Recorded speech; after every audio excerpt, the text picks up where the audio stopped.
Our story begins with Zarathustra, who has just come down from the peak of his mountain and into the forest. There he meets a saint living as a hermit in the woods, and the two begin conversing. "And what does the saint do in the forest?" Zarathustra asked. The saint answered, "I make songs and sing them, and when I make songs I laugh, weep, and mutter. Thus I praise God. With singing, weeping, laughing, and muttering, I praise God who is my God. But what do you bring as a gift?" When Zarathustra heard these words, he saluted the saint and said, "What should I have to give you? But let me go quickly, that I may take nothing from you." And thus they parted from one another, the old man and Zarathustra, laughing as two boys laugh. But when Zarathustra was alone, he spoke thus to his heart. Could it be possible? This old saint has not yet heard in his forest that God is dead. That was from the prologue to Thus Spoke Zarathustra, Nietzsche's most celebrated work. It's a book that many will speak highly of, but which few have read. There are quite a few of those, aren't there? In this scene, Zarathustra knows that God is dead, but it's something that the saint doesn't know. And this is not the only time this happens in Nietzsche's work, when a character speaks of the death of God, but the event is not yet perceived or understood by those around them. What Nietzsche means by calling this figure that Zarathustra converses with a saint is to imply that this is a genuine religious figure. He is a model for Christian asceticism. The saint is elevated in comparison to the rest of mankind, and there are a number of reasons why. Nietzsche does not take a simply positive or negative view of the saint, which isn't surprising since Nietzsche rarely takes a simple bifurcated view of anything or anyone. But the saint is, he's the man of discipline, the person who has dedicated himself to the mastery over his passions. The idea of the suppression of the passions and the moral condemnation of the passions, more importantly, Nietzsche argues that these led to a sickness in European culture. But the saint, by completely fixing his attention on the world beyond and rejecting everything worldly, rejecting everything of the flesh, he has gained by this token a kind of extraordinary self-mastery, which allows the saint to dwell closer to God, quote unquote. Ironically, he's even closer to nature, as Zarathustra finds the saint at home in the woods with only animals for company. Because by spending so much time focused on human nature, the saint is more in touch with his own nature. And by mastering the passions so completely, and by casting all value off into the world beyond, the saint can let go of any worldly concern and direct his attention to the contemplation of the true, the uncertain, the hidden, the abstract, the divine world. But the saint is unaware that God has died. He has not reached that summit of knowledge that Zarathustra has reached. The saint is an extraordinary type of person, and he has this genuine faith and genuine discipline. But it is based, all of the value in the saint's model, everything extraordinary about the saint, is based on the idea of God. And Zarathustra knows that God has died.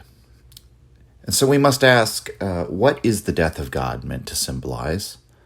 And it is symbolic because Nietzsche is not positing the existence of a literal God and then claiming that this being who actually created the universe has now died.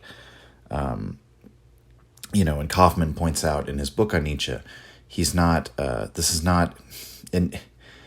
declaration of atheism in the sense of saying, you have been told all these years that there is a God, but I am here to tell you that this is a lie. That's not the message of this either. So what does it mean to say God is dead? That's a big question, so that'll be the topic of the episode. It'll take me the whole hour to answer this. But we'll examine many of the places in Nietzsche's work in which that concept of the death of God appears. And we'll hear from a few different characters in his books who give us different perspectives on what the death of God means. The passage we just covered was in Thus Spoke Zarathustra, as I mentioned, but that's actually not the first time that Nietzsche announced the death of God. The first time that this is brought up is in The Gay Science. He makes mention of it a few times in a couple aphorisms, and then there is the really famous scene where we hear from the death of God. Just as in Thus Spoke Zarathustra, we don't hear it from Nietzsche directly. He has us hear of the death of God in the form of a character speaking about it.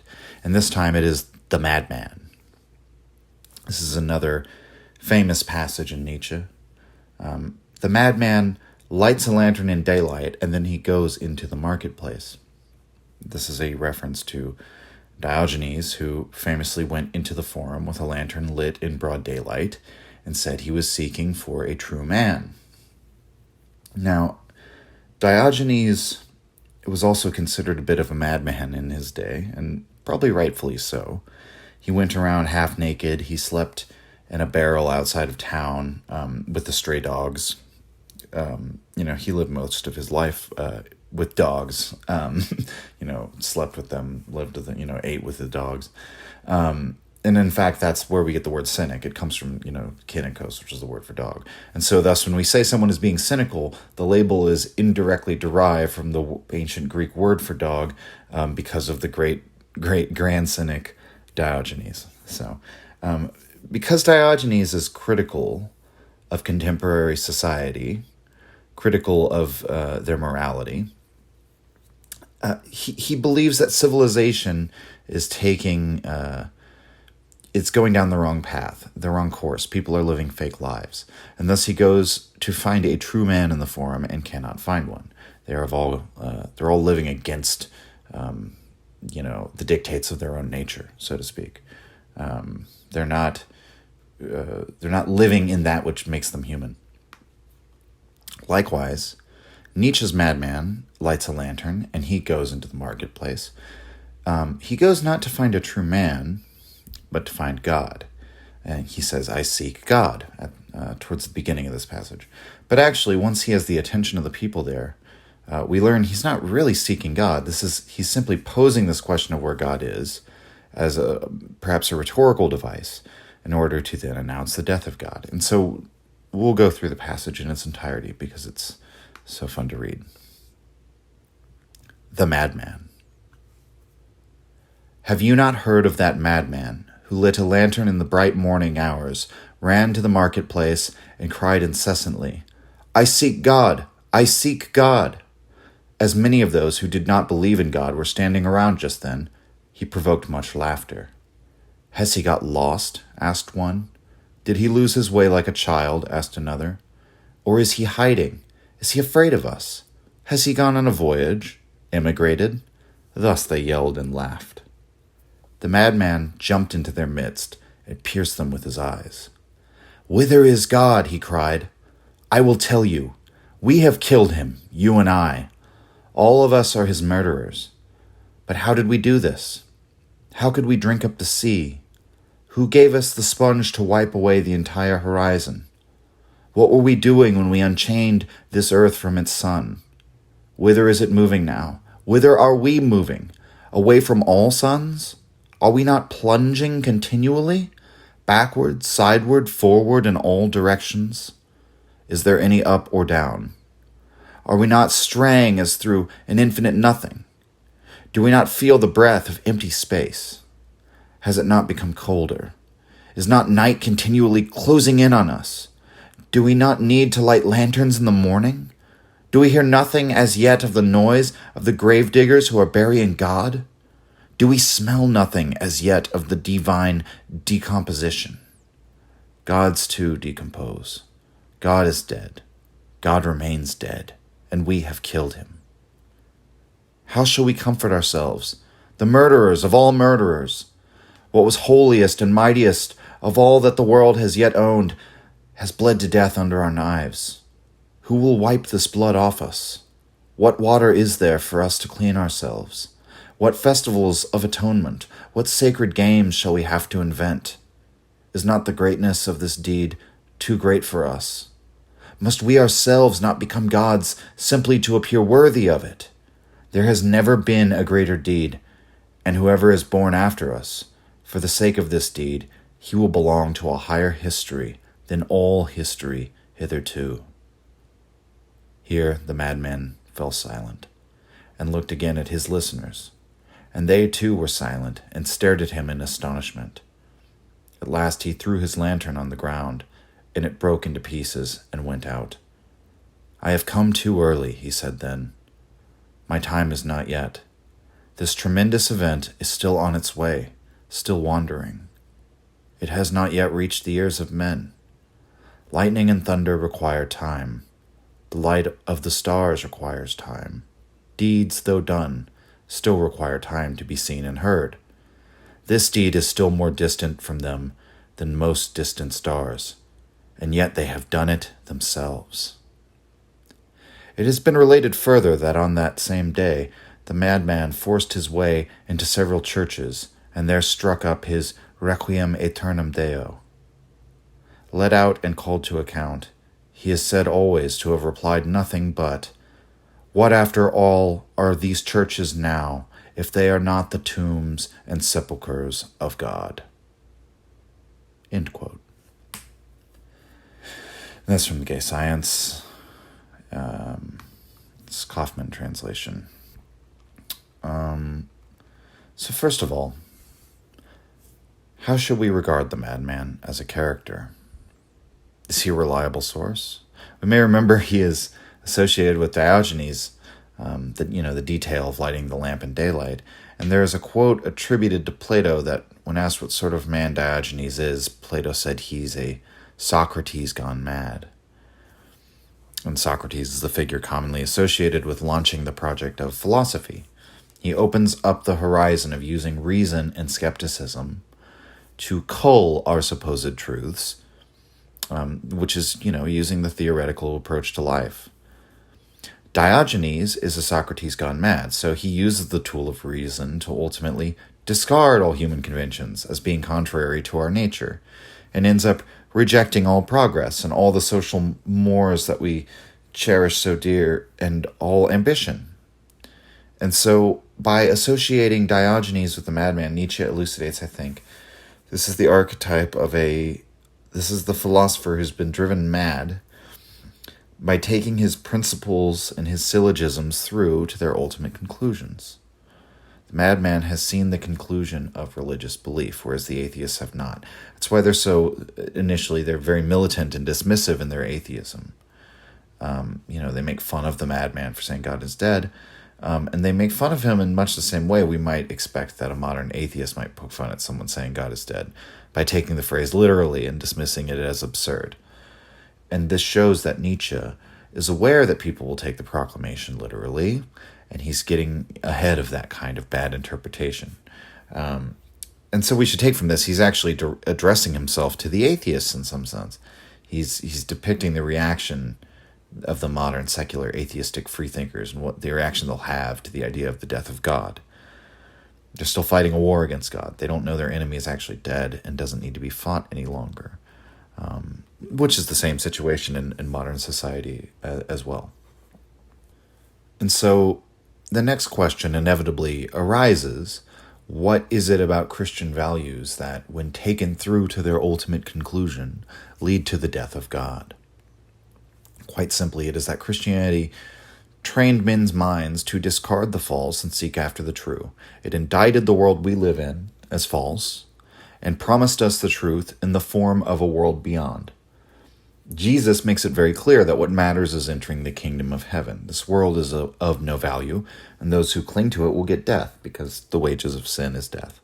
So in one sense, the Enlightenment and the explosion of scientific knowledge about the world, these are the source of Christianity's downfall, but looked at from another angle, the Enlightenment gestated in the womb of Christendom.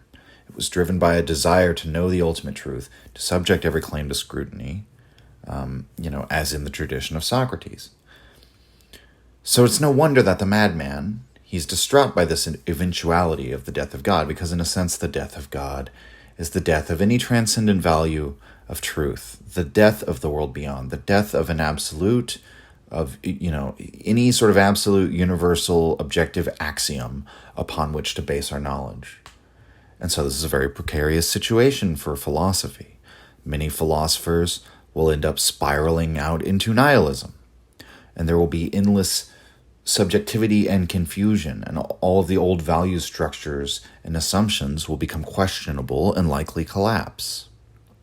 And so, we might notice the madman asks whether we can decouple the earth from the sun.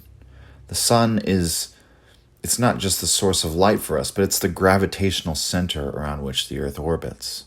It holds us into place. So we have its light, we have balance, we have order.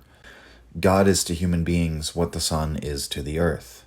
The transcendent metaphysics of yesteryears, what grounded all of our morality and values and the meaning of our lives, and so on. And so God is who we look to in times of fear, when we are seeking forgiveness, or when we're looking for hope in a seemingly hopeless situation. And so we must keep in mind this is not merely a philosophical crisis. In some sense, the job of the priest was to manage the psyche of his community. So the death of God is also a psychological crisis. And so the madman uses, quite a few metaphors, including lightning and thunder, to demonstrate how an event can happen and not be perceived or felt until later. And that is the case here. Again, the atheists in the marketplace, they don't know that, God is dead. The madman realizes at the end he's come too early.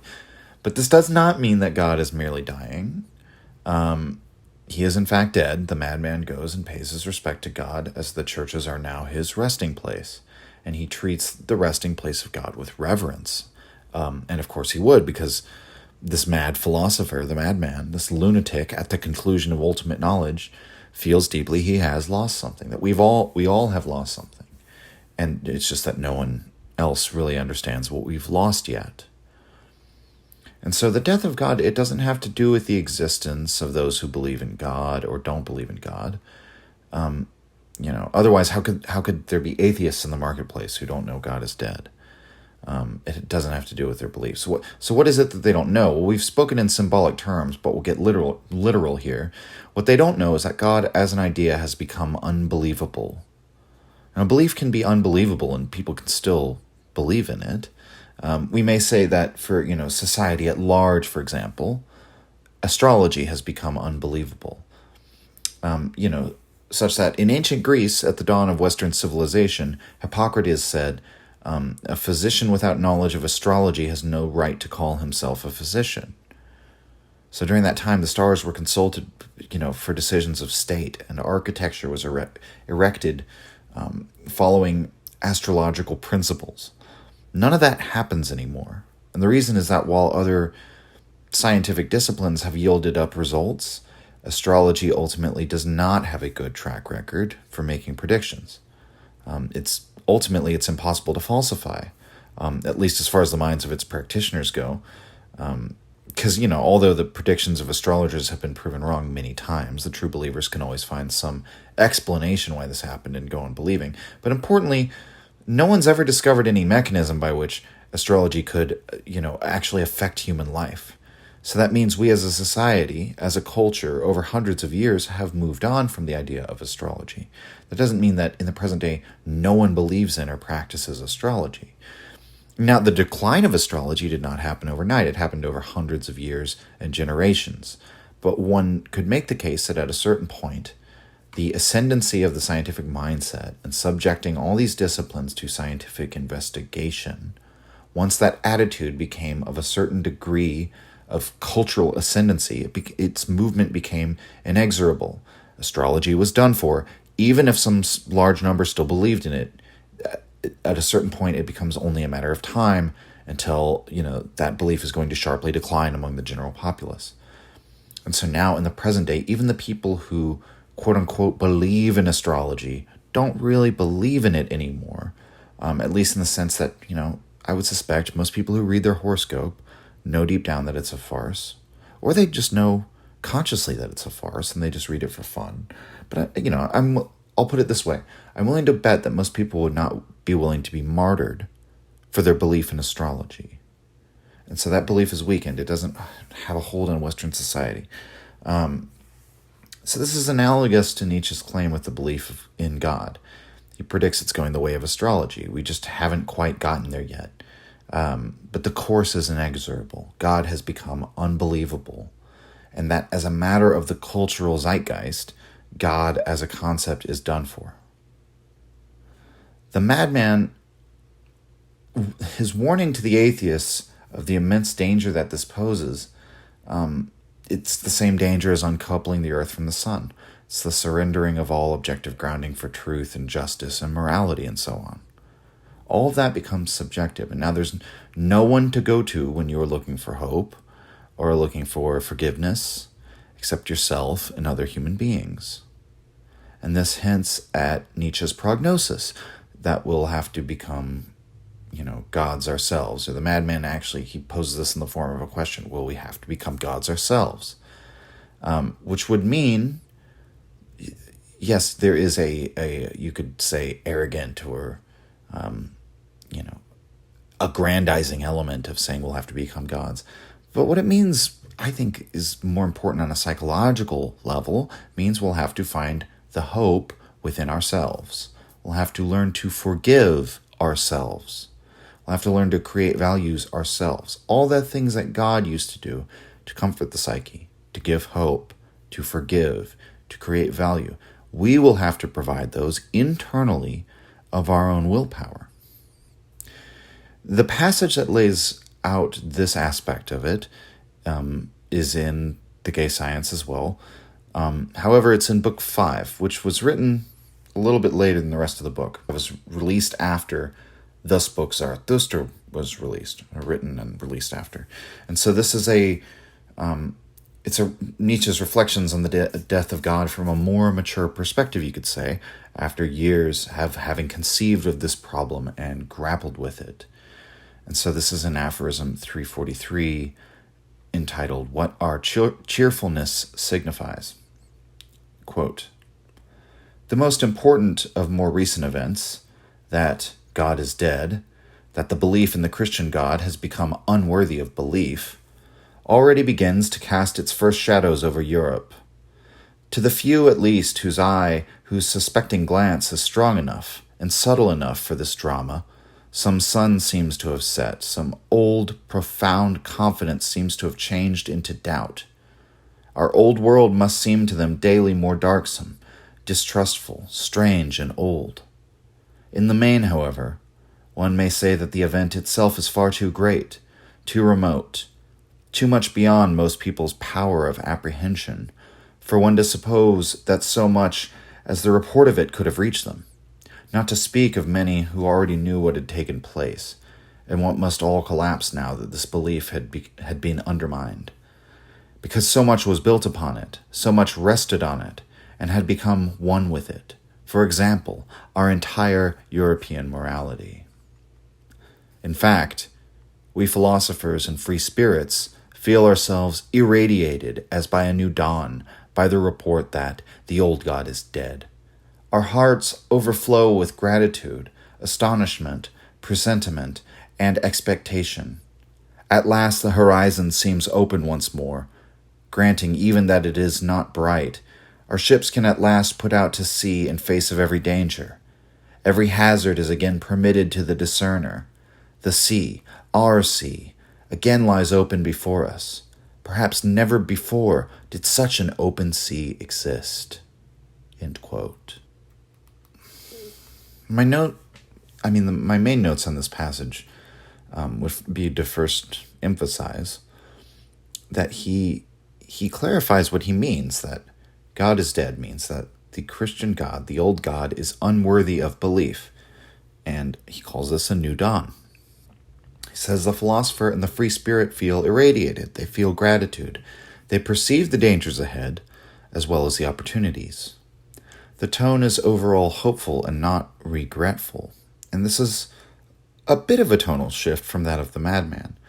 But it's also worth noting that we should not necessarily take Nietzsche's characters as representing the thought of Nietzsche. The Madman, as we said, somewhat, you could say one aspect, he parallels Diogenes, So he has the knowledge of the death of God. He's the man who's seen the conclusion of religiosity, of truth-seeking. Nietzsche himself, speaking on behalf of the free spirits, the free spirits being these new philosophers cut in a new mold, the philosophers of the future, whom Nietzsche predicts will arrive at a later date, they're the kind of philosopher who can only come in great numbers after the death of God, and who will carry on philosophy but in a significant break from the philosophical values of Socrates, Plato, Aristotle, and the whole Western philosophical tradition. They'll challenge even the deepest axioms of that tradition. For indeed, after the death of God, the possibilities are endless. And so, we must conclude from this reading,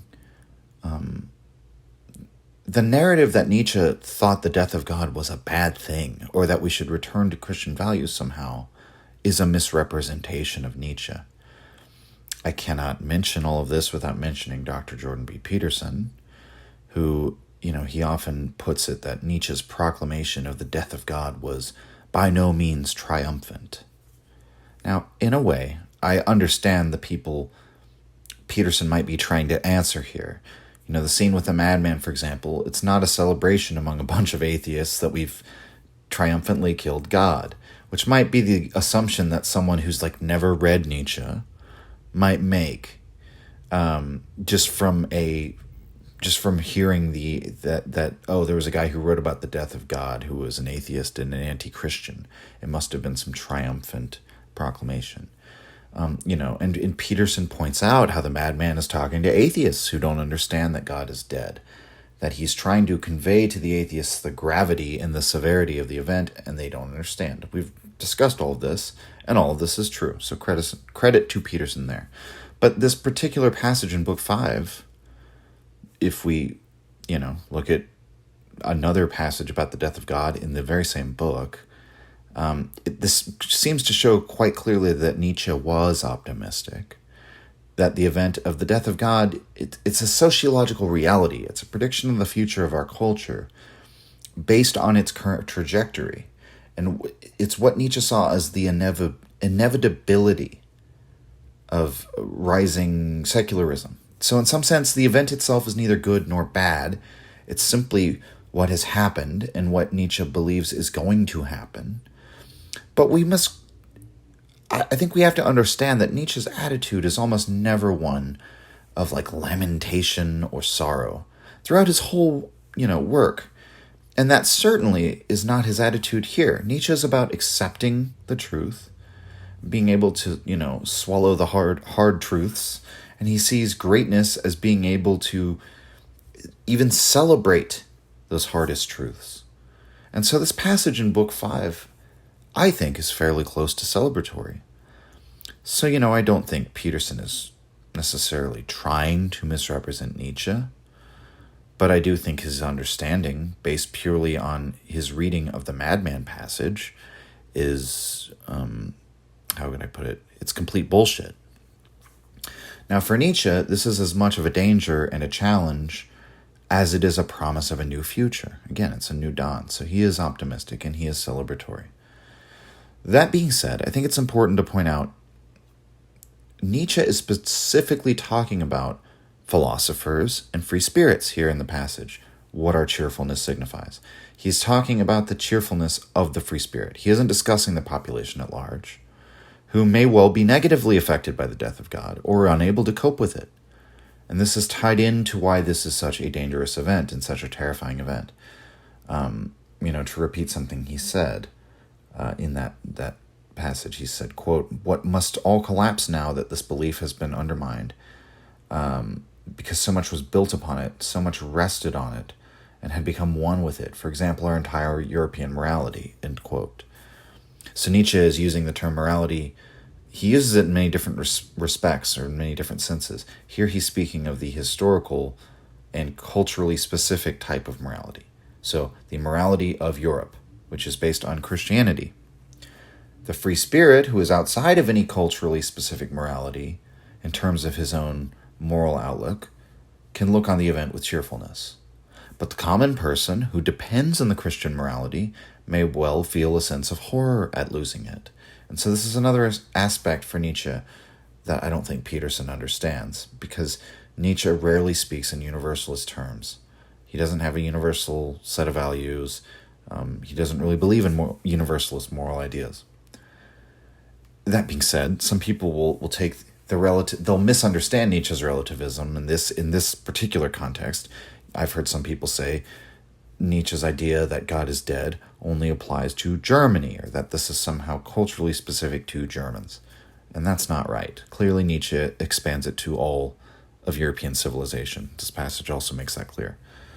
On the other hand, not everyone in Europe is equally, shall we say, dependent on the European morality. In every society, there will be free spirits, or there is the potential for there to be free spirits. But the vast majority of all Europe will consist of what Nietzsche calls bound spirits, people whose minds are tethered by culture or by nationality or by religion and so on. There's a story I heard from Brian Leiter, I believe it was, where Nietzsche encountered some older Italian women in Turin when he was living in Turin.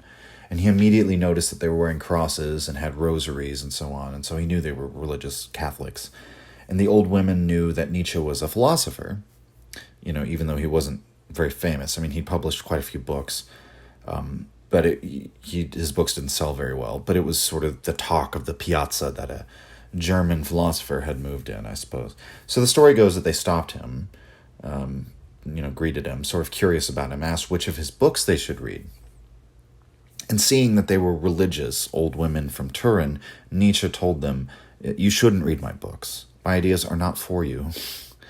And so this story reveals something to us about Nietzsche, and that is that he did not go around with the idea that everyone could become a free spirit, or that his ideas were for everyone, or that it would be good for everyone if they adopted his atheistic stance. And often he writes or makes reference to the fact, in Beyond Good and Evil, that many of his ideas are only for the few. He says, speaking of the free spirits, that our highest insights may sound like follies and even like crimes to those who are not meant for them.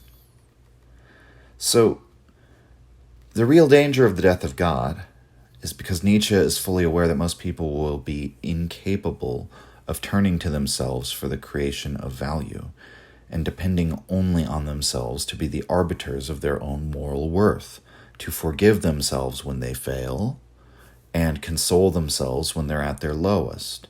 In other words, unlike many, like the vulgar style of atheists, like the new atheists, Nietzsche thinks religion has social utility. He thinks it actually has value. And he says as much in Human All Too Human, and that religion comforts the heart in a way that the state simply cannot ever take the place of. And this is a section where he's writing sort of on politics a bit. And he writes that a higher man, a noble or a prince somebody governing in a tutelary government, for example, should maintain the religious traditions of his society, even though the noble people will always be by their nature more learned and therefore a bit more independently minded.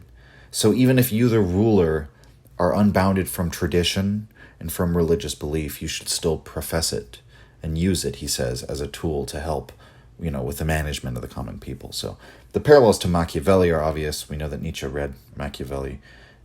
He makes reference to him, I believe, at other times in the same text. But now we live in a post-noble world, one might say. I would argue that the potential for higher people, in terms of intellectual development, is possible still to some degree. I mean, I think it is possible to be free-spirited, to take the free-spirited approach to the death of God.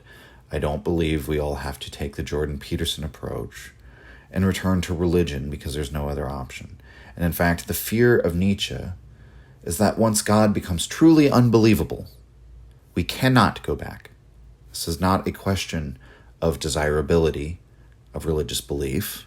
It's about the growing impossibility of it. And so one cannot simply will themselves into believing something that, one knows is not true. The truly free-spirited will forge ahead without God. the scary thing is that the lower people, the masses, the religious, the common folk, will soon face a crisis of faith and of conscience, but they're not going to be able to go back to God. So the return to religion is not even really an option in Nietzsche's view. We have to move forward in either case. It's just the masses who Nietzsche worries about. And so thankfully they won't they won't perceive the death of God for some time. But the problem will become worse and worse as time goes on.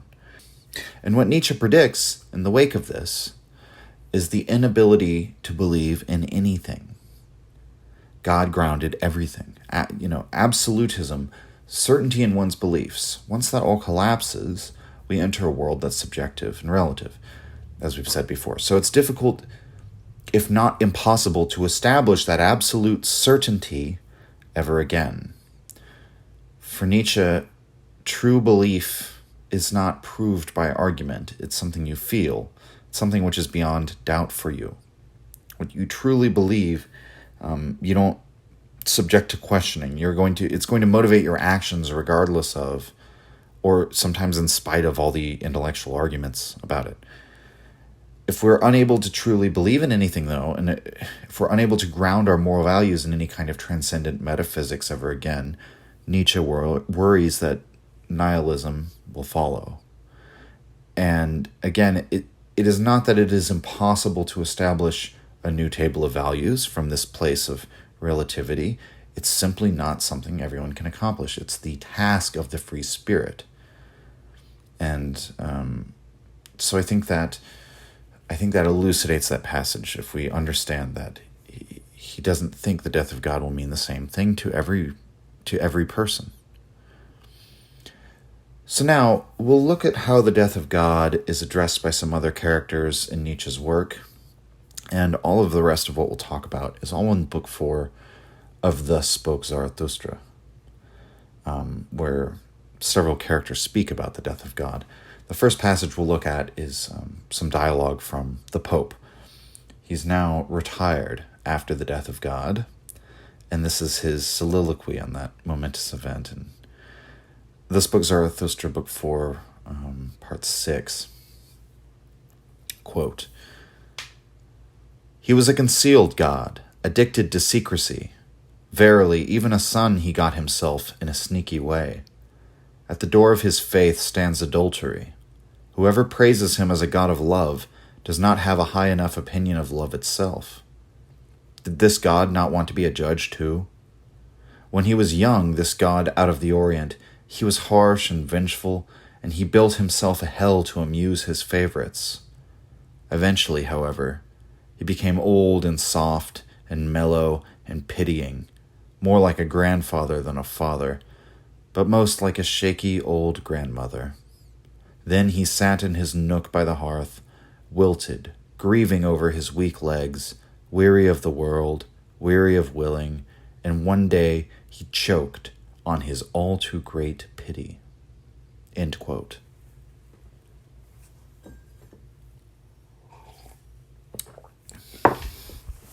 So here, Nietzsche implies how God died, and he lived out a full life cycle. He died from natural causes. He lived from a youthful, energetic, powerful, conquering warrior god to a weak, tired old man. So Christianity ran out of vitality. It ran out of willing, Nietzsche says. The religion became more mellow and pitying. Quite literally, the Pope is saying here, the religion just ran out of energy. It ran out of steam. So the Pope has the believability of God, because remember, that is what the death of God is, the unbelievability of God. He has the believability of God ending once and for all with pity. The pity of Christianity became too great. The church and its flock became consumed by pity. Pity became the highest value.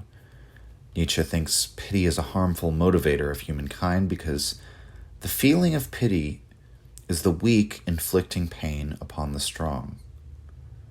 If the strong are made to feel pity, they will not select out the weak. This may seem rather brutal and Hobbesian, but it is Nietzsche's position. Furthermore, one feeling the pain of someone else does nothing to actually alleviate that pain. It only spreads the pain to another individual. So when you go to see a sick friend, or if you see somebody who's terminally ill, rarely will they ask for your pity. They don't have to. They simply make a subtle show of, demonstrating how terrible they feel, how difficult even the slightest movement is, how terrifying the prospect of the end is. Consciously or unconsciously, the sick person does this. So Nietzsche alleges that this is an expression of the will to power, what he calls the will to power. That underlying many human actions, we are secretly aimed at, or sometimes openly aimed at, the pursuit of power. So the sick and dying person is completely decrepit and powerless, but he still has the power to hurt. And so this is what pity does. So as opposite of our modern values as these considerations are, this is how Nietzsche was thinking about Christian pity, one of the highest virtues of Christianity. So that it involves spreading pain.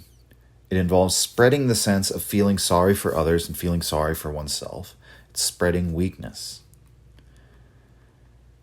To explain why this might be, Nietzsche writes in The Antichrist that he sees the instinctive hatred of reality as the only driving force at the root of the Christian religion.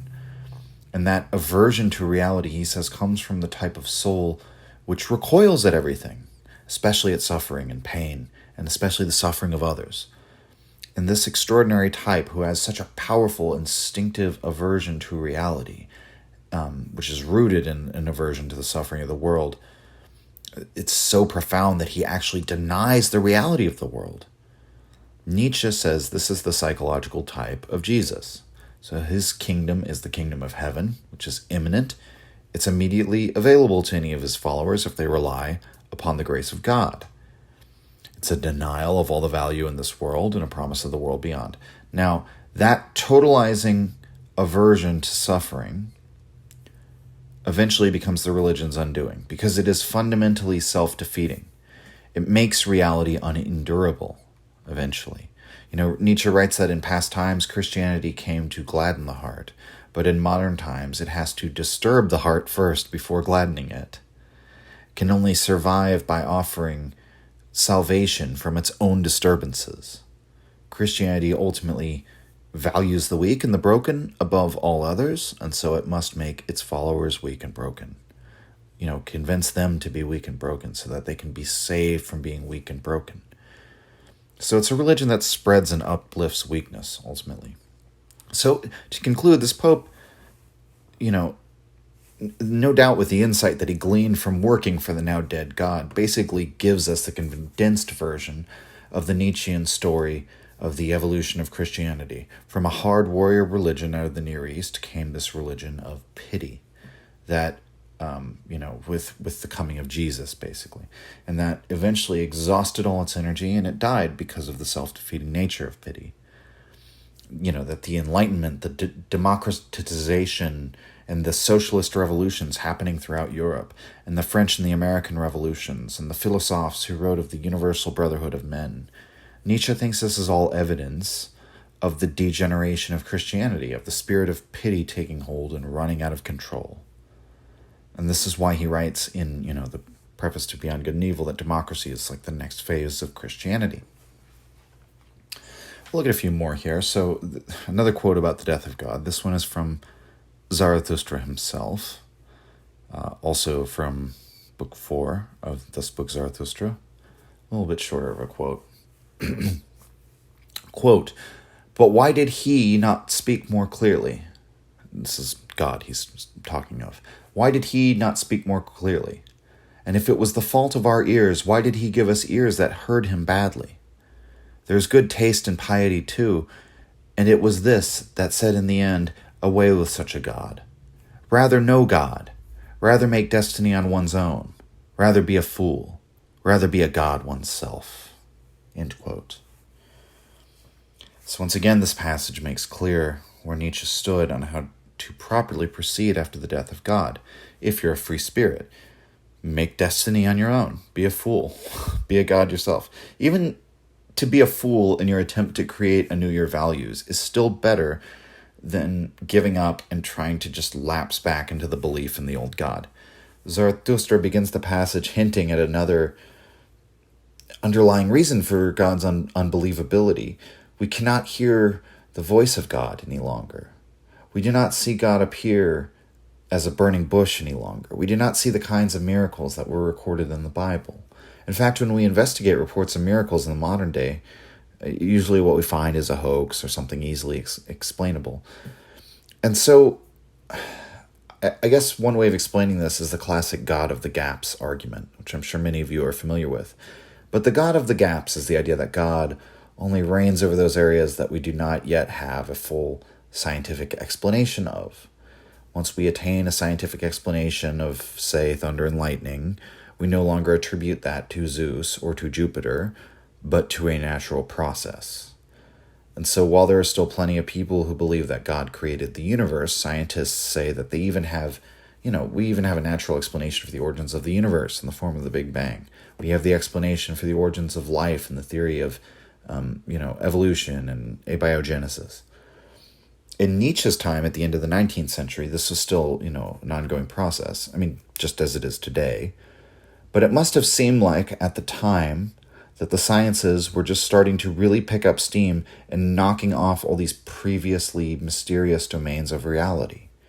So all these areas where we still look to God as an explanation, we're looking and finding instead, no, these are natural unconscious processes. And so that's how I would interpret God not speaking more clearly, in Zarathustra's words. Where man thought before he heard the voice of God or saw the handiwork of God or naturally felt the presence of God, after the explosion of scientific knowledge or the Enlightenment or whatever, we saw or heard God no longer. And, again, Zarathustra's the important part of the passage is his reaction to this, that this is good. Away with that God who is not worthy of your belief. Better to be a fool than to worship him.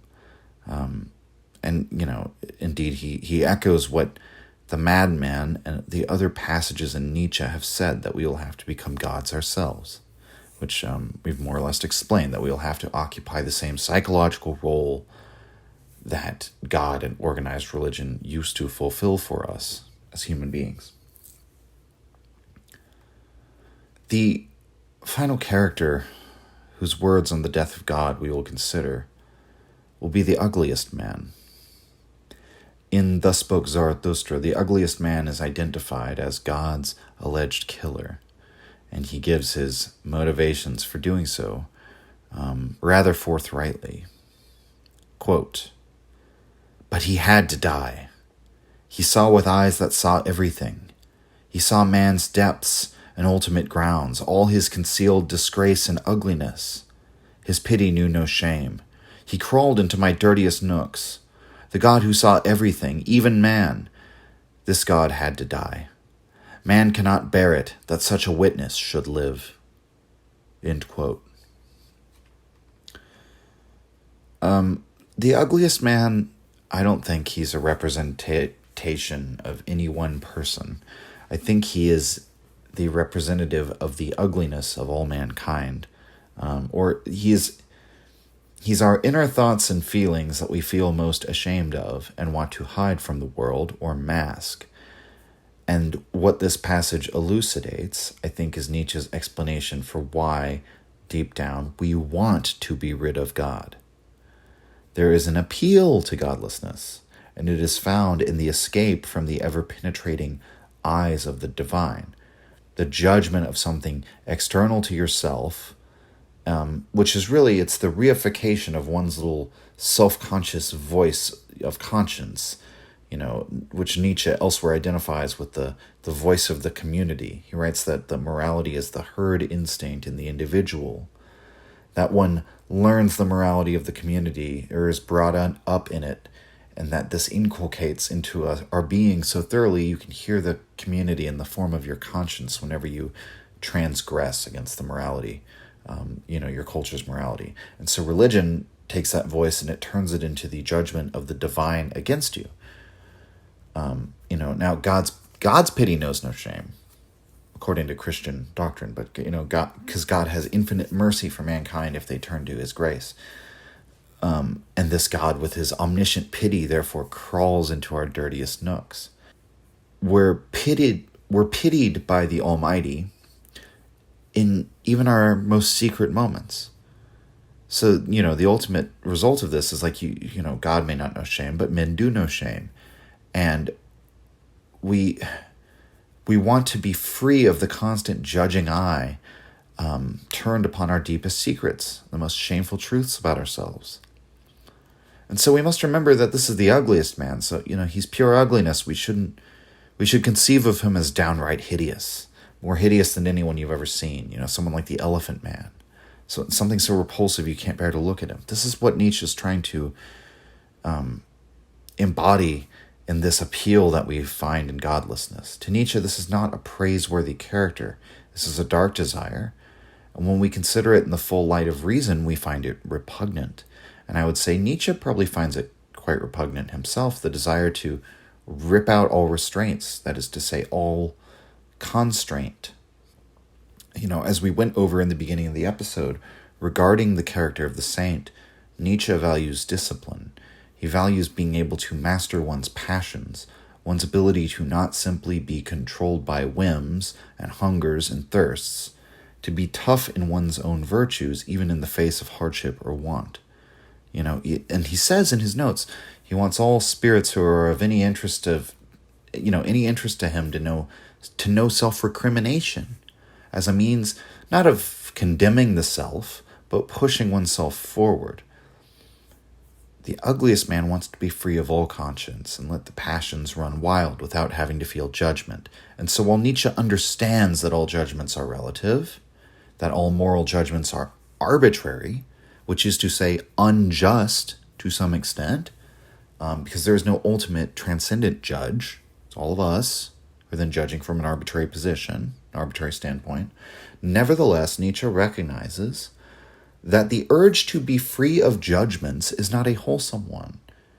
It's the voice of our ugliness. It's our most base urges. And so the big takeaway from what we've discussed in this episode, regardless of what you think of the death of God, having heard all of this, whenever a philosopher is having a character do the philosophizing instead of himself or herself, there is a veil there that separates the author from the character. So when Nietzsche is speaking through the Pope, for example, how much is Nietzsche using the Pope to make a point about the Pope or the papacy, to make a point about organized religion or something of that matter, rather than trying to elaborate on his own thoughts on the death of God. And so I think some of the misinterpretations of Nietzsche's ideas come when readers who are not careful in that respect, just sort of take things that his characters say as just coming from Nietzsche directly. I think when we study what all of the characters have said and consider it all together with what Nietzsche himself wrote, I think it forms a very clear picture of why God is dead and what that means and how Nietzsche feels about the matter. But it's not as simplistic as it is often described. To summarize, God is dead because he ceased to be believable as a concept. We also have the second order cause of this, that Christianity was defeated by its own pity. The self-defeating nature of an all-encompassing pity, which is related to a disregard of this world and a yearning for a world beyond, is what contributed to the development of reason and philosophy, and eventually science in this quest to discover the truth, to find the true world. A quest that eventually culminates in the true world being so far out of our grasp that it no longer motivates belief. We discussed this at length in the very first episode, actually. Meanwhile, what science can tell us about is the physical world. And with greater exploration of the physical world, the areas where we once imagined God dwelt, they slowly vanish. And so what the death of God means is that there's no transcendent grounding for our metaphysical and moral claims, and that means every claim is subject to relativity. Returning to the idea of absolute truth becomes impossible, and then perhaps whole nations or cultures will collapse into nihilism. So it's not quite as simple as it being triumphant or not triumphant. For all the nuance that people credit Peterson with, he's not very nuanced here. Perhaps the most straightforward answer, regarding Nietzsche's feelings on the death of God, on the vanishing believability of the prospect of God, it's in Ecce Homo, in the chapter Why I Am So Clever, in section 1. Quote, "It is a matter of course with me, from instinct. I am too inquisitive, too questionable, too exuberant to stand for any gross answer. God is a gross answer, an indelicacy against us thinkers. At bottom, merely a gross prohibition for us. You shall not think." End quote. Kaufman's translation here, I think, perfectly captures what I think is underlying all of this: Nietzsche's objection to the idea of God, and that it is bad taste in every sense of the word. It's gross, both in the meaning of an unsophisticated answer, but also gross in the sense of repulsive. It's an indelicacy. It's coarse, vulgar, but also simply bad tasting. And so what is the metaphor? When you taste something, it either tastes good or it doesn't. There's no argument to be had, and this is the situation with God. Nietzsche knows that God is not acceptable as an answer. And this is why George Morgan said that, quote, "Beyond question, the major premise of Nietzsche's philosophy is atheism," end quote. And I think that's correct. Some people look at that and say, well, that's a strike against Nietzsche, because did he truly question everything? But I don't think atheism for Nietzsche, it's not really something worth making into an ideology. And I think that's the key difference. Because it's his basic starting position, not as a matter of argument, but as a matter of temperament, as a matter of instinct. That's it. That's everything on the death of God. And that'll wrap up the episode for this week. I think that threads at least enough of a general narrative around the death of God that, if it is not completely comprehensive, is at least close to comprehensive, and clears up maybe some of the confusion of what the death of God is and how Nietzsche felt about it. That it was not... it's unfortunately the reason I bring up Jordan Peterson so much. It's not that I want to. I don't particularly have anything against the man, by the way. But, on the other hand, it's like people get tired of the endless Peterson content, It's like, is he really that, deserving of that level of attention? But, you have to address it when, his videos, he's got a lecture from his college courses on Dostoevsky and Nietzsche that's got almost 1 million views. I think he has another video analyzing Nietzsche that has more than 1 million views. So he has a significant audience that he's giving his interpretation of Nietzsche to. And so whenever he's wrong, or particularly, just being reckless or unnuanced in the way that he talks about this, to serve his own ideological ends, has to be called out, because it's reaching an unprecedented audience. And it wouldn't be the first time that people came along and wanted to appropriate Nietzsche for their own ends, like Heidegger or Carl Jung or any number of other people. So anyway, that's that. This is Keegan, Essential Salts, introducing myself now at the end of the podcast, but whatever. It's not important who I am. You're just here for Nietzsche. Signing off.